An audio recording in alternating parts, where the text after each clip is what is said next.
আবারও ঢাকা কলেজ ও সিটি কলেজের শিক্ষার্থীদের মধ্যে সংঘর্ষের ঘটনা ঘটেছে। এতে আহত হয়েছে অন্তত ৫০ জন। এমন ঘটনায় উদ্বেগ প্রকাশ করেছে পুলিশ। তাদের প্রশ্ন, দুই কলেজ শিক্ষার্থীদের সংঘর্ষের শেষ আসলে কোথায়? ২২ এপ্রিল মঙ্গলবার বেলা ১১:৩০টায় রাজধানীর সায়েন্স ল্যাব মোড়ে দুই পক্ষের মধ্যে ধাওয়া পাল্টা ধাওয়ার ঘটনা ঘটে। জানা গেছে, ঢাকা কলেজের এক শিক্ষার্থীকে সোমবার প্রহারের ঘটনায় এই সংঘর্ষের সূত্রপাত হয়। এর আগে গত ১৫ এপ্রিলও কথা কাটাকাটির জেরে দুই কলেজের শিক্ষার্থীদের মধ্যে সংঘর্ষ শুরু হয়। ঘটনাটি নিয়ে গণমাধ্যমে বক্তব্য দিতে গিয়ে দায়িত্বপ্রাপ্ত একজন পুলিশ সদস্য বলেন, দুই কলেজের শিক্ষার্থীদের মধ্যে সংঘর্ষের ঘটনা তো নিত্যনৈমিত্তিক ব্যাপার হয়ে দাঁড়িয়েছে। আমি মনে করি এটির একটি স্থায়ী সমাধান হওয়া দরকার। আজকের ঘটনায় ৫০ জন ছাত্র আহত হয়েছেন। এভাবে আসলে ঠিক কতদিন চলবে?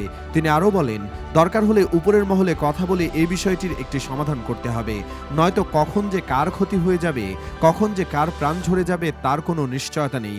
এমনটি আমরা আর চাই না। আমরা এটির একটি শান্তিপূর্ণ সমাধান চাই। দু একদিন পরপরই তাদের সংঘর্ষ হচ্ছে, এর আসলে শেষ কোথায়? উপরের মহলে কথা বলে বিষয়টি সমাধানের ব্যবস্থা গ্রহণ করা হবে বলেও নিশ্চিত করেন তিনি।